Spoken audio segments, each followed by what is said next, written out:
Assalamualaikum warahmatullahi wabarakatuh. Hai adik-adik semua, kali ini Kak Abi akan membacakan dongeng yang berjudul Angsa Bertelur Emas dan Penyihir Jahat.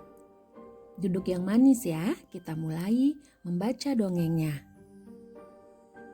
Seorang gadis cilik hidup sebatang kara di sebuah desa. Yang ia miliki hanyalah seekor angsa mungil yang cantik peninggalan kedua orang tuanya. Seiring berjalannya waktu, angsa dan gadis kecil itu semakin tumbuh besar. Hingga suatu hari, sang angsa bertelur. Gadis cilik itu terkejut karena angsa tidak bertelur seperti biasa, melainkan bertelur sebuah telur emas. Mengetahui angsa miliknya dapat bertelur emas, gadis cilik itu sangat senang sekali. Ia pun menjual telur emas itu untuk memenuhi kebutuhan hidupnya. Suatu hari, gadis cilik dan angsanya bertemu dengan seorang pengemis. Ketika itu, gadis cilik hendak menjual telur emas yang akan digunakan untuk membeli makanan. Setelah melihat pengemis itu, gadis cilik merasa sangat iba. Ia pun memberikan telur emas miliknya kepada pengemis. Pengemis sangat berterima kasih pada gadis cilik itu. Beberapa hari kemudian, saat gadis cilik berjalan-jalan dengan angsa miliknya, ia bertemu dengan seorang kakek tua yang sedang menangis. Gerobak miliknya rusak parah karena ditabrak sekumpulan domba. Gadis cilik yang merasa iba memberikan telur emas miliknya pada kakek tua itu untuk membeli gerobak yang baru. Nah, cerita gadis yang memiliki angsa bertelur emas tersebar sehingga ke penjuru negeri. Seorang penyihir jahat yang mengetahui tentang telur emas itu pun berniat mencari tahu. Penyihir jahat pun menyamar menjadi seorang nenek. Saat melihat gadis cilik dan angsanya lewat, ia memanggil gadis cilik itu. Gadis cilik yang cantik dengan seekor angsa, sudikah kiranya kau membantu nenek? Cucu nenek sedang sakit dan membutuhkan obat, ujar penyihir jahat berbohong. Baiklah Nek, aku memiliki 1 telur dan dapat nenek gunakan untuk membeli obat serta makanan. Semoga cucu nenek lekas sembuh ya Nek. Gadis cilik itu pun berlalu. Melihat pemberian gadis cilik itu yaitu telur yang terbuat dari emas, ia merasa tidak puas dengan hanya memiliki 1 telur. Ia menginginkan lebih banyak telur emas dari angsa itu. Nah, penyihir jahat itu pun merencanakan sesuatu. Ia ingin mencuri angsa milik gadis cilik.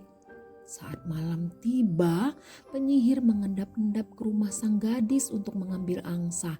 Gadis cilik yang tengah tertidur pulas tidak menyadari bahwa angsanya akan dicuri. Namun, angsa mengetahui bahwa ada seorang penyihir jahat yang hendak membawa pergi dirinya. Lalu angsa itu melepaskan beberapa bulu dari tubuhnya sebelum akhirnya penyihir membawanya jauh ke dalam hutan ke tempat tinggal penyihir jahat tersebut. Saat penyihir tiba di rumahnya, ia menyuruh angsa itu untuk bertelur. Angsa pun bertelur, namun alangkah terkejutnya penyihir saat melihat telur yang keluar bukanlah telur emas. Telur yang ia terima hanyalah telur biasa. Bahkan saat ia membuka cangkangnya, telur itu adalah telur busuk. Penyihir yang marah mengetahui angsanya tidak bertelur emas, memaksa angsa untuk terus bertelur. Namun tidak ada 1 telur pun yang merupakan telur emas. Semua telur yang dikeluarkan adalah telur busuk. Saat gadis kecil mengetahui angsanya telah pergi, ia sangat sedih. Ia mengira sahabatnya itu pergi karena sudah tidak ingin bersamanya lagi. Ia merasa bersalah karena ia mengira angsa telah lelah bertelur dan meninggalkan dirinya.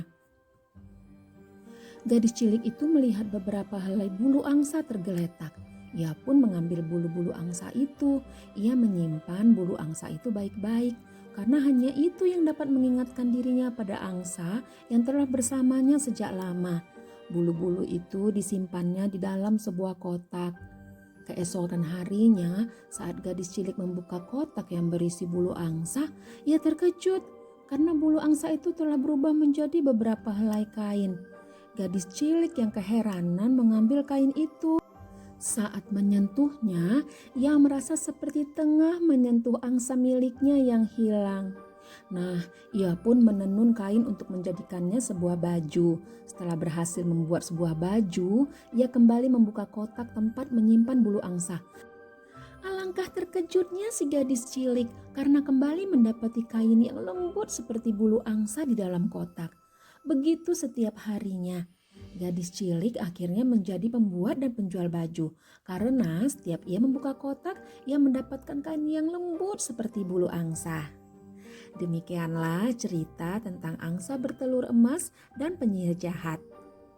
Sampai ketemu lagi di dongeng-dongeng selanjutnya. Salam. Assalamualaikum warahmatullahi wabarakatuh.